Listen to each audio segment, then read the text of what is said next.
Good morning, good afternoon, good evening. Welcome to another episode of What's Up with Power. My name is Justin Wagner with Team ODZ, and I will be your host today.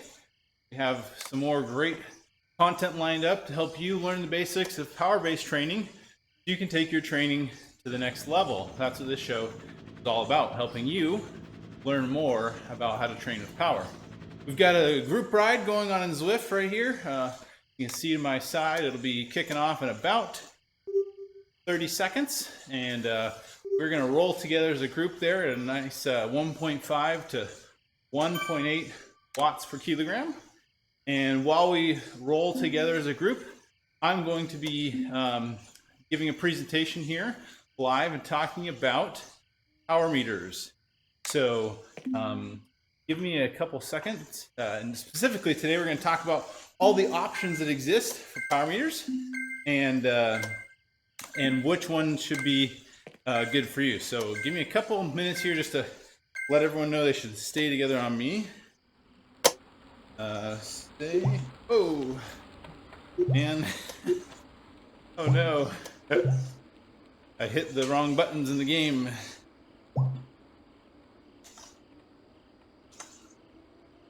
Okay. Small technical difficulties. 1.5, 1.8 watts per kg. I guess I should catch the group that I initially lost, as I'm doing well over that right now. Okay. Juggling a lot of balls here. Okay. Back in the group. I think. Maybe not. This is the group I'm gonna stick with right here. Okay. Okay. So, sorry for that hiccup. We will switch to our slides here on the screen. Okay, so I said that today we're going to be talking about power meters. We're going to be talking about what's the right power meter, what are the different options that exist, why you would choose one power meter over the other. So those are, there's just so many options that exist. There's so many, and the right answer as to which one you should get isn't as cut and dry as saying, hey, buy power meter X. If I told you that, it might not be the right answer for you, because as you'll see as we go in the presentation, there's different parts and styles to your bike, how many bikes you have, what you want to do for training.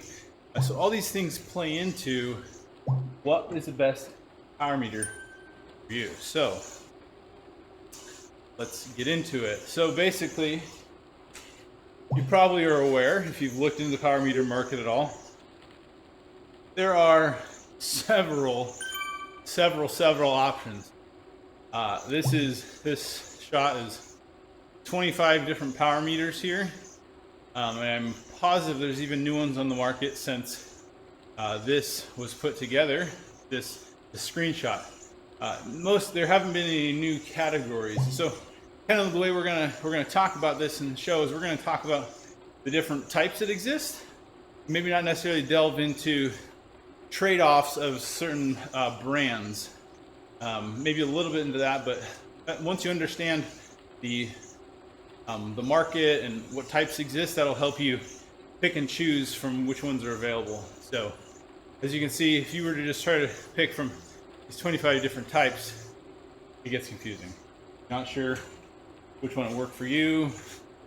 And if you have any questions, let them fly in the Facebook chat. I will address those as we get to the end of the presentation. And so we'll do 15 minutes of presenting and then 15 minutes of Q&A. So that's the way this is structured. All right, so the answer is, which power meter should I get? Well, it depends. It's not just by this one. What is the Facebook feed channel? 1 second. Swift.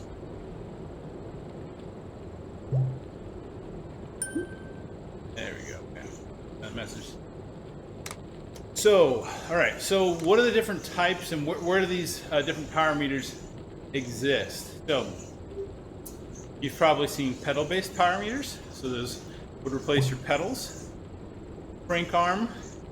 Now, typically, the crank arm-based power meters are not on the drive side. They're actually on the non-drive side, but we're pointing at the drive side here. There's power meters that will exist inside your bottom bracket or inside in the axle. You've also got types that sit on the crank spider or in the chain rings. Okay, and there's also power meter types that can exist in the wheel hub itself.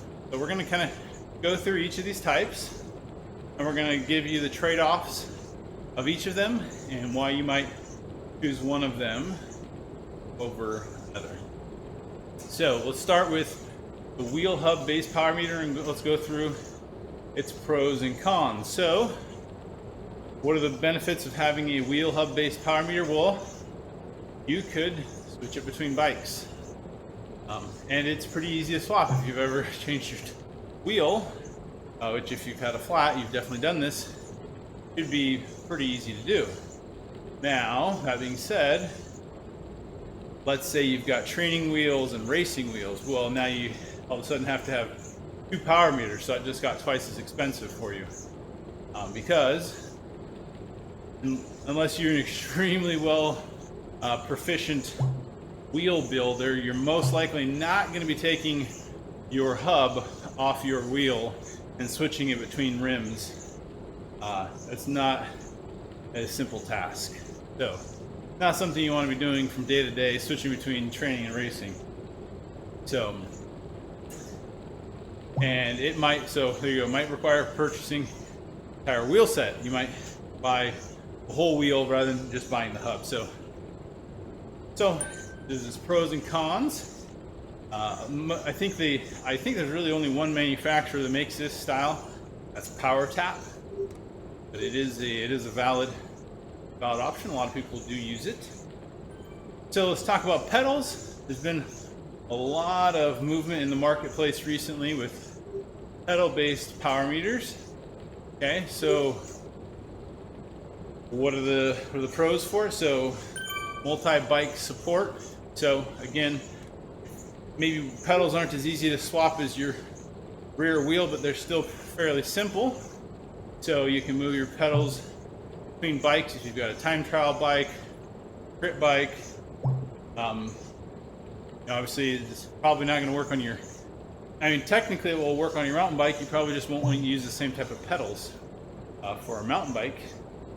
You can simple self-install, and one of the benefits of pedal-based power meters is it gives you the ability to truly measure power from each leg.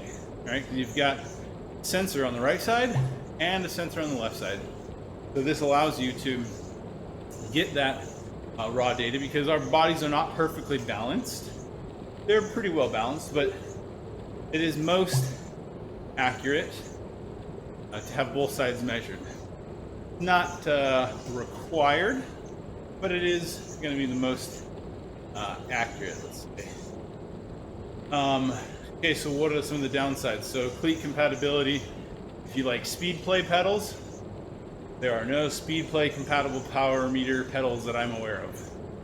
Only like Garmin style or Look Keo style pedals are the only ones that'll work here. And they do tend to be more money due to dual strain gauges. Okay, so we're measuring force on both sides of the bike. We have twice the strain gauges. That makes it twice as complex, twice as expensive. Now, that being said, there are lots of pedal manufacturers that have figured this out, and they're starting to make single-sided pedal-based power meters. So you get the benefit of the lower cost, and you get the portability between bikes. So that is starting to come out in the market. I think there's some pretty cost-effective options in that area, actually. There was I can't remember the most recent one, but DC Rainmaker did just make a post within the last several weeks of some pretty inexpensive options there for the single-sided pedal-based power meters. I forget the brand, but if you're looking for pedal ones, I'd go look at DC Rainmaker. And one thing I do want to add is actually DC Rainmaker is due to publish his State of the Power Meter Market post in the next coming weeks. And so, armed with this knowledge I give you, you should be able to consume that post and quickly drill down to specific power meters and maybe even decide which one you want to buy. So that's if you're in the market currently. So I don't, he doesn't publish when he's going to publish that, but it should be coming fairly soon. This will definitely help you be prepared, understand, and maybe make a purchasing decision based on that post. All right, so let's talk about crank arm based power meters. What are the pros? Okay, generally low priced. We'll talk about why. So they're generally low priced because it's only a single strain gauge. Okay, we're typically only measuring on the left crank arm. Only a single strain gauge, not a complicated install. Sure, it's more complicated than a wheel, more complicated than pedals, but it's still relatively easy install. Definitely doable at your house. And what are some of the cons? So it can be difficult to swap between bikes if you don't have identical crank sets or types between different bikes. You won't be able to swap these. You have a SRAM versus Shimano, two different bikes, not going to be compatible. So generally, unless you've got really identical setups, you would probably end up having one of these on each of your bikes. So that could be more expensive than, say, your pedal option, where you can move your pedals back and forth. Now, I do want to say we've talked a lot about compatibility and portability of power meters between bikes. We've talked pretty evident that pedals are a good option for that. Now, one disclaimer I want to give there is that be very cognizant of the DC Rainmaker review of the specific pedals you may want to purchase, because some of them have very, very tight and specific torque requirements. And if you don't torque them incorrectly, or it might take, even if you do torque them incorrectly, it may still take a couple days for the power meter to essentially settle in before it gives you reliable information. So if it's taking you a day or two for the numbers to settle, that kind of invalidates the whole benefit of moving it between bikes. Unless you're only moving, say, every month or two, but something to be aware of. Okay. Another con for crank arm based power meter, they only measure left side power typically. Right? So what this means is it assumes that both your legs are the same and it doubles it. Now that is completely fine for training.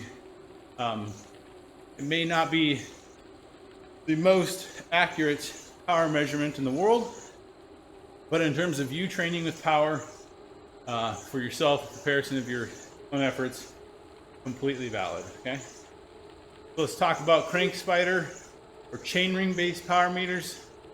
Okay, so it's a pretty good option. It's typically something that sits in the chain ring or in the crank spider.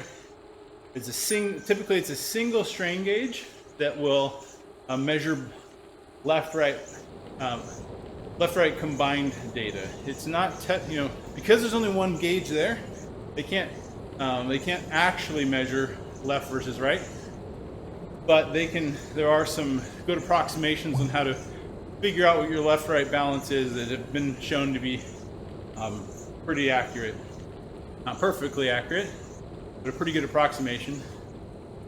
This is going to be difficult to swap between bikes, but if you've only got a single bike, you're looking for a good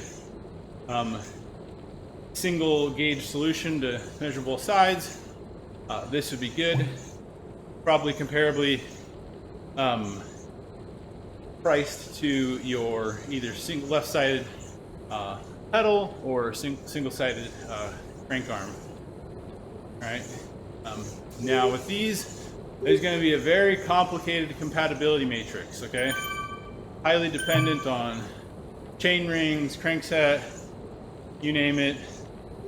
This is going to be the most complicated to figure out if it fits your bike or not. So definitely going to want to consult your bike shop on this one. And yeah.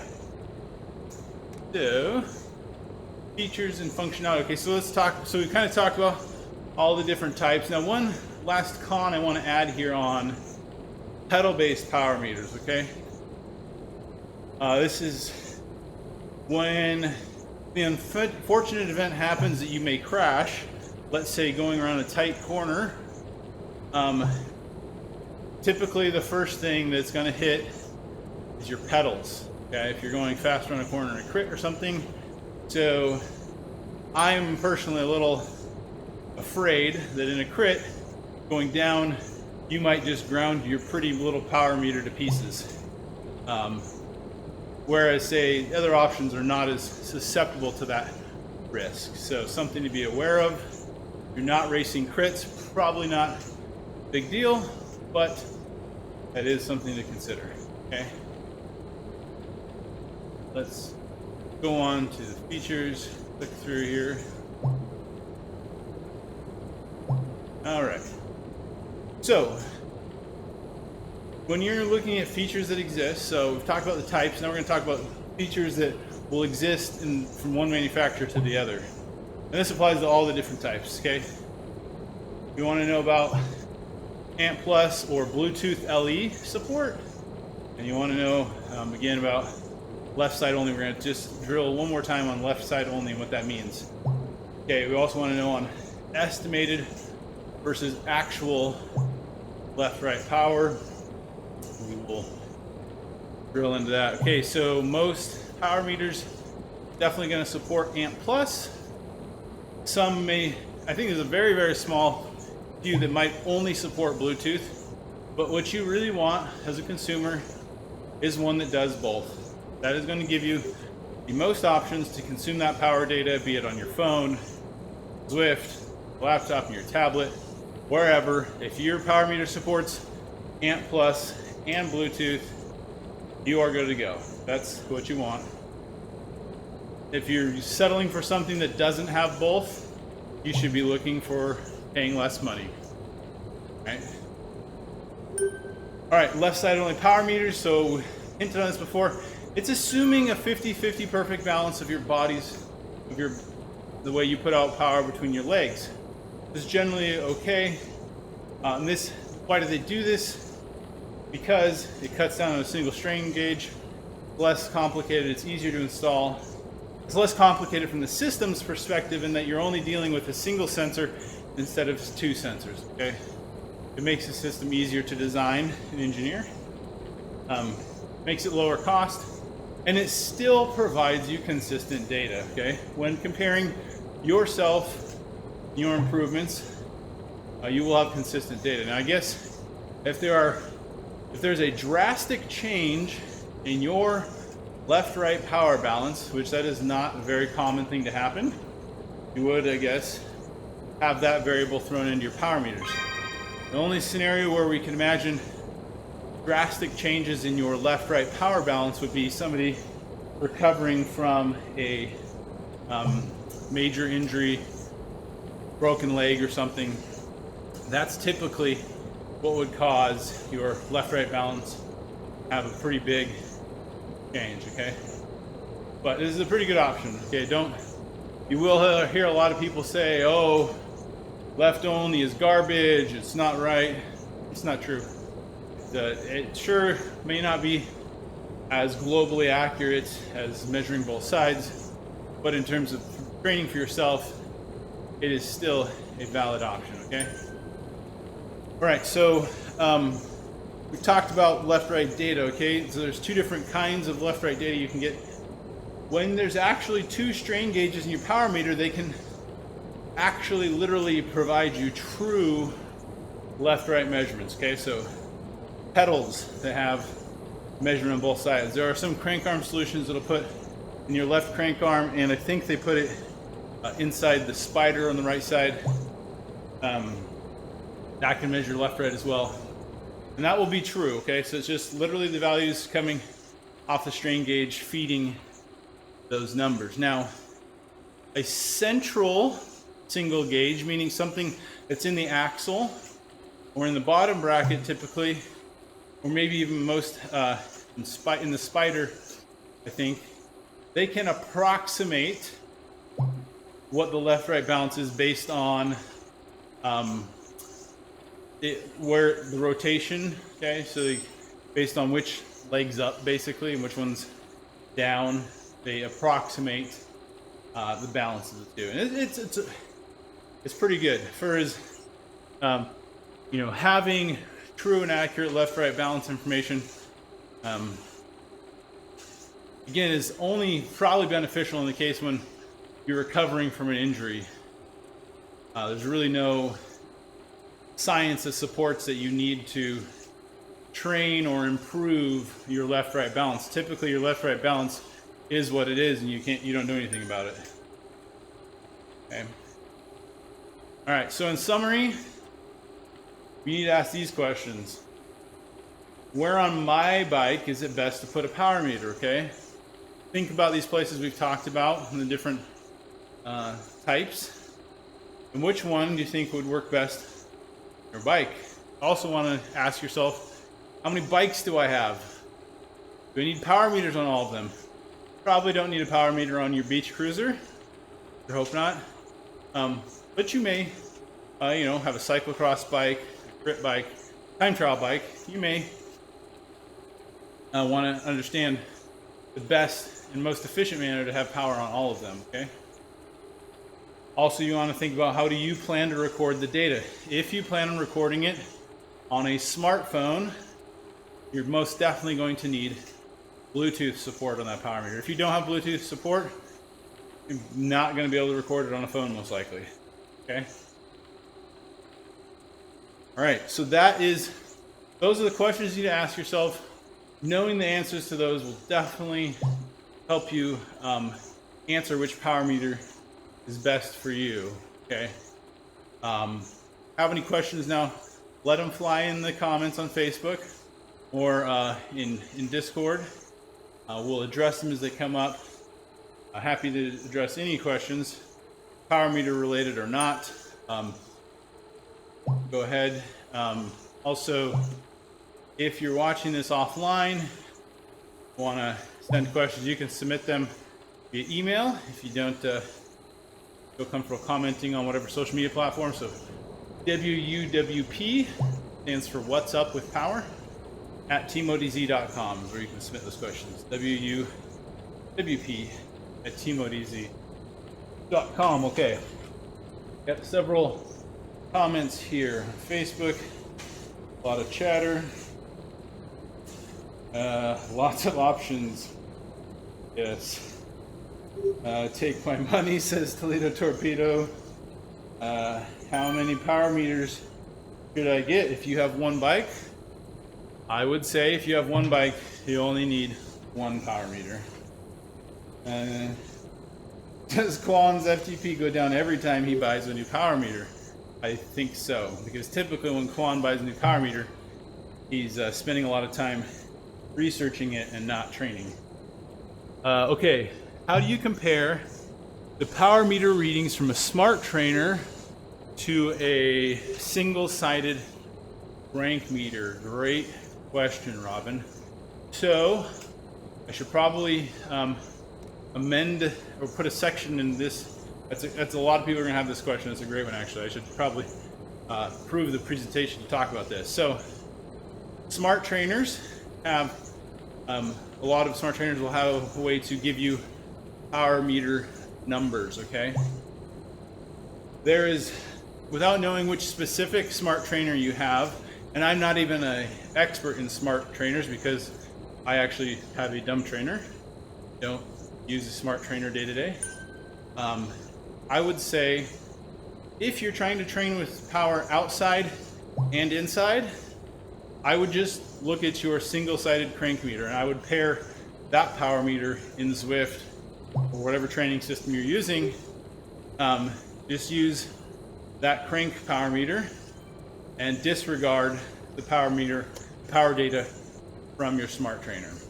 Now, obviously, if you don't train outside with power, you could just use power from the smart trainer. In that case, you probably don't have the single-sided crank meter. But I would say if you already have one, I would stick with the power meter that's not built into the trainer personally. Just because you'll use it outside as well, and you want to have consistency between those two. And how exactly they may compare, that's going to depend on the power meter you have, the smart trainer you have, and to get to really know how they compare, I would recommend doing a workout where you record them both at the same time on two different systems. Say record one in Zwift and record one in your Garmin. You can upload both of those files to an analyzing tool that DC Rainmaker provides. It does cost. I don't know what the price is, but if you really want to understand how they differ, I would do that. Do a workout, record the smart trainer and your power meter at the same time, two different places. You'll get two different files. You'll upload them to this analyzing tool, and you can look at it to your heart's content and try to figure out and understand if they're both spot on, if one's higher, one's lower. Some people do decide to use their smart trainer power meter for certain scenarios, and that may mean that they need to use the smart trainer over their power meter, which may mean they may need to adjust their FTP if it reads higher or lower, okay? Something you need to be aware of. But it's a long answer. Hopefully it hit home for you. Hopefully it gave you some flavor. If I did not address that question, let me know, Robin. Okay. Is Justin on a unicycle? No, it's funny, Tim. No, I'm not on a unicycle. You know I would have crashed by now if I was on a unicycle.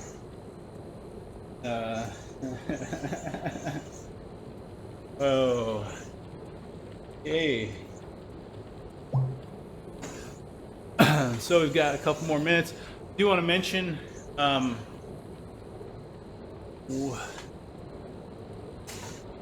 if you are looking for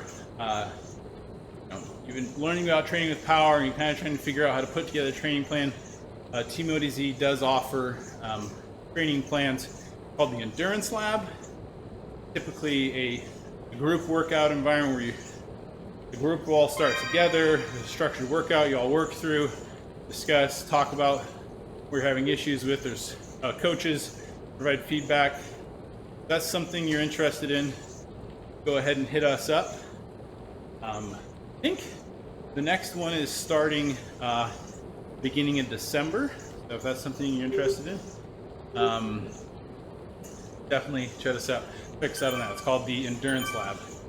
You can hit us up send us a message on Facebook if you want to know about it, either on this page, on Zwift Live by ODZ, or on the Team ODZ page. We will let you know more about that. Yeah, Robin says it helped. Okay, so she's saying in her scenario she uses a single-sided crank on one bike and a different bike on Zwift. So yeah, in that scenario, if you're using a different bike, comparing them and getting what you might be able to do, Robin, is take the bike you don't typically ride on Zwift, put it onto your smart trainer, do the workout and record both power meters simultaneously. That'll give you a true representation of how they differ. And then take it off, and then you'll know be able to say, oh, my FTP needs to be 20 lower or 20 higher, or whatever it might be when you're using Smart Trainer. Oh, sorry, I probably messed up. Sorry, Robin. Yep, I probably called you a female, and I am Sorry about that. That is my bad. Made an assumption there. No, it's also, yeah, my bad. Totally should have not assumed there. It could be either, obviously. There's definitely robins, male robins in the U.S. as well. And as I take my foot out of my mouth, we're going to go to another question here. Steve Lovell, I have a power meter. Is a kicker worth the extra cost over a kicker snap?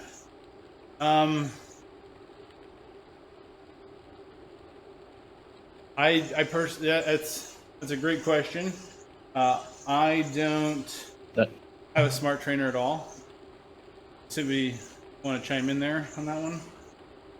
That's a tough question. It's personal. Yeah. I mean, convenience-wise, I love my kicker, though. You're not dealing with tire slippage or anything like that. That's the only thing I would really consider it. I was having a problem with climbing a radio tower with my Power Beam Pro, and that was one of the main reasons why I wanted to do it. Yeah, so the big difference there between... Well, the other reason is it's going to be more consistent as well. Yeah, it's going to be more consistent because you don't have to mess with that tension on the tire. You know, you don't have to get it exactly 3.5 turns every time and make sure your tire's at 100 PSI every single time. Because if those vary, your power numbers are going to vary on the snap. If he's using a power meter, the tension on the wheel that's true. won't matter. That's you true. Just crank it down as hard as you want. So. But slippage is the main reason. Yep. Slippage, I would say, would be the main reason. That's my vote. Yeah. Yep. You know, if you're doing sprints and you start slipping, that's not good. Yeah. That being said, I do a lot of sprints. I have a wheel-on trainer. I use a power meter. I just keep my... Yeah, we know when you're sprinting. You know when I'm sprinting, and I don't generally have big issues with slipping. I do have a trainer-specific tire. I don't know if that helps. But I think they do. That's what I was about to say. Yeah, those trainer tires specifically, I'm sure he's aware as well. It's like they're almost a little stickier. Yeah. They definitely grip better. Yeah. And they last forever. Yes, absolutely. Yeah, mine's still going strong, but I moved to a Neo, so it'll last forever now. Yeah. Steve, I have the same exact trainer as you, the Rock and Roll. In fact, you can probably see me moving back and forth. That's why they thought I was on a unicycle. But yeah, I like the Rock and Roll. And personally, part of the reason I haven't gotten a smart trainer is because I enjoy the freedom of rocking back and forth. Feels natural to me. So that's why I'm sticking with the Rock and Roll. Well, you should go to the Neo. The Neo allows you some of that movement too.